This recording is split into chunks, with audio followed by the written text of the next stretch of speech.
আসসালামু আলাইকুম। আশা করি সবাই ভালো আছেন। আজকে আমি ফটোশপের একটা টিউটোরিয়াল নিয়ে আপনাদের সামনে হাজির হয়েছি। টেক্সট কিভাবে আসলে মডিফাই করা যায় এবং একটা সাবজেক্টের পেছনে আসলে টেক্সটটাকে কিভাবে স্থাপন করা যায়। তো চলুন আমরা শুরু করি। তো প্রথমে আপনাকে কন্ট্রোল জে দিয়ে একটা কপি করে নিতে হবে লেয়ারটাকে। সো কন্ট্রোল প্লাস জে দিয়ে আমি একটা কপি করে নিলাম লেয়ার। এরপরে আপনাকে সাবজেক্টটাকে সিলেক্ট করতে হবে। যেই সাবজেক্টটার পেছনে আপনি টেক্সটটাকে স্থাপন করতে চাচ্ছেন এবং মডিফাই করবেন। আমি এখান থেকে আমার টেক্সটটাকে সিলেক্ট করে নিচ্ছি। এই মানুষটা হচ্ছে আমার সাবজেক্ট। আমি এটার পেছনে আসলে এই লেখাটা স্থাপন করতে চাই। সো এটাকে আমি সিলেক্ট করে নিচ্ছি কুইক সিলেকশন টুল দিয়ে। আপনারা চাইলে অন্য টুল দিয়ে এটাকে সিলেক্ট করতে পারেন, যেমন পেন টুল আছে, বা অন্য কোনো টুল দিয়ে আপনারা সিলেক্ট করে নিতে পারেন।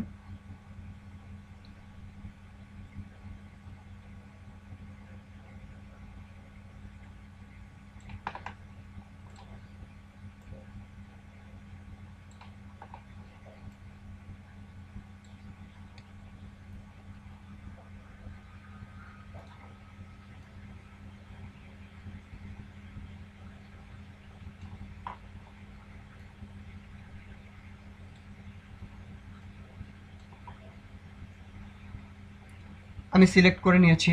এরপরে আপনাকে এর উপর একটা মাস্ক নিতে হবে। আপনি লেয়ারের নিচে দেখুন একটা মাস্ক আইকন আছে। এই মাস্ক আইকনে ক্লিক করে একটা লেয়ার মাস্ক নিয়ে নিন। একটা লেয়ার মাস্ক নিয়ে নিলাম। এইবার আপনাকে এখান থেকে এই যে হরিজন্টাল টাইপিং টুল আছে, এই টুলটা নিয়ে আপনাকে একটা টেক্সট লিখতে হবে।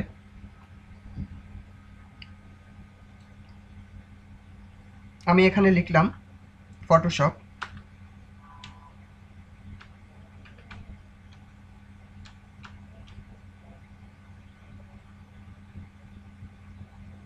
আমি এখান থেকে ফটোশপ লিখে নিলাম।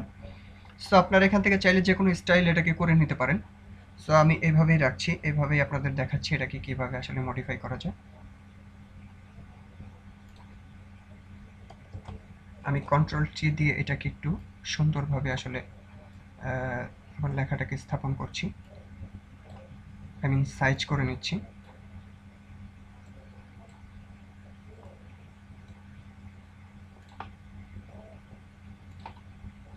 এরপরে আপনি মুভ টুল দিয়ে এটাকে টেনে আপনার ছবিটাকে টেক্সটটাকে নির্দিষ্ট স্থানে বসান এবং এই যে দেখুন টেক্সটের যে লেয়ারটা লেয়ার প্যানেলে এটাকে এক টান দিয়ে শুধু নিচে নিন। দেখুন আপনার টেক্সটটা কিন্তু এটার পেছনে চলে গেছে। অতএব পেছনে যাওয়ার পরে দেখুন এবার আপনি চাইলে এটাকে মডিফাই করে নিতে পারবেন। সো মডিফাই করতে হলে আমাকে কি করতে হবে? আমাকে এই যে টেক্সট যে আইকনটা আমি যে লিখেছি এটার লেয়ারে আপনি ডাবল ক্লিক করুন। ডাবল ক্লিক করার পরে আপনার কাছে একটা লেয়ার স্টাইল নামে একটা বক্স ওপেন হয়েছে। এইখান থেকে আপনি প্রথমে বেভেল এবং এমবস এটায় ক্লিক করুন। বেভেল এবং এমবসের প্রথমে দেখুন এটাকে ডাউনে রাখুন, বা আপনি আপেও রাখতে পারেন, কোনো সমস্যা নেই। এখান থেকে আপনি একটু বাড়িয়ে দিন।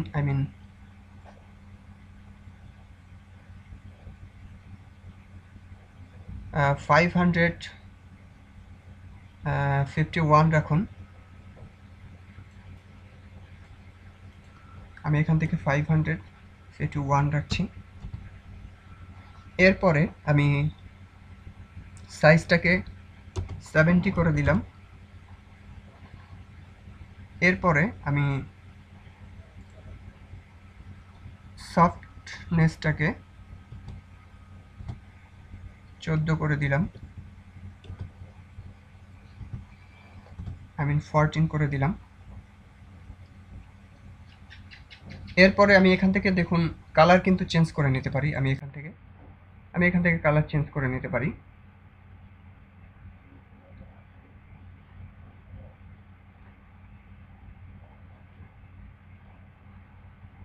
আমি এখান থেকে পিকচারের ব্যাকগ্রাউন্ড অনুযায়ী কালার চেঞ্জ করে নিলাম। এটাকে ওকে করলাম এবং এই যে আপনার ওপাসিটিটা আপনি 100 করে দিন, এবং ইউজ গ্লোবাল লাইটটা আপনি চাইলে রাখতে পারেন বা চাইলে নাও রাখতে পারেন। এটাকে আপনার ইচ্ছে মতো আপনি স্টাইল করে নিতে পারেন। আমি এটাকে উঠিয়ে দিলাম। উঠিয়ে দেওয়ার পরে আমি চলে যাচ্ছি টেক্সটিউরে ক্লিক করলাম। ক্লিক করার পরে দেখুন এখান থেকে আমি এই যে লাস্টের আগেরটা যেটা, এটাকে সিলেক্ট করে নিলাম। সিলেক্ট করার পরে আমি এখান থেকে 1% রাখছি, 1 রাখছি। 1 রাখলাম এবং এটাকে +1000 করে দিলাম। এটা আপনার ইচ্ছা অনুযায়ী, আপনি স্টাইল অনুযায়ী আপনি এটাকে রাখতে পারেন, বা আমি 1000 দিয়েই আপনাদের দেখাচ্ছি। দেখুন স্টাইলটা এরকম হয়ে গেল। বা আপনি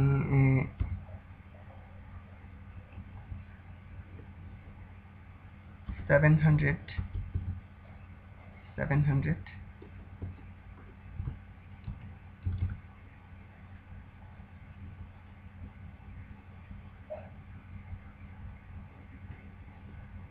যাই হোক, আমি 100 রেখেই দেখাচ্ছি। 100টাই আমার কাছে ভালো লাগছে। সো এরপরে আমি চলে যাব, দেখুন গার্ডিয়ান ওভারলেতে আমি ক্লিক করলাম। ক্লিক করার পরে আপনারা এখান থেকে দেখুন এই যে 1 2 3, এই যে 3 নাম্বারটা আছে, এটাকে আমি ক্লিক করে দিলাম। ক্লিক করার পরে দেখুন আমার কিন্তু টেক্সটটা এটার সাথে অ্যাডজাস্ট হয়ে গেছে। দেখুন আপনাদের যদি একটু দেখাই, টেক্সটটা কিন্তু আমি যেভাবে চেয়েছি আমি কিন্তু সেভাবে মডিফাই করেছি।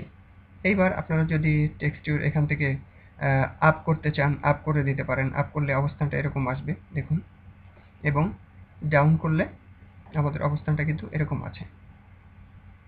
সো আপনাদের ইচ্ছা অনুযায়ী আপনারা রাখবেন। আমি ডাউন করে রাখলাম। এরপর আমি ওকে দিলাম। দেখুন ওকে দেওয়ার পরে আমার দেখুন টেক্সটটা কিন্তু এখন এই অবস্থায় এসেছে। দেখুন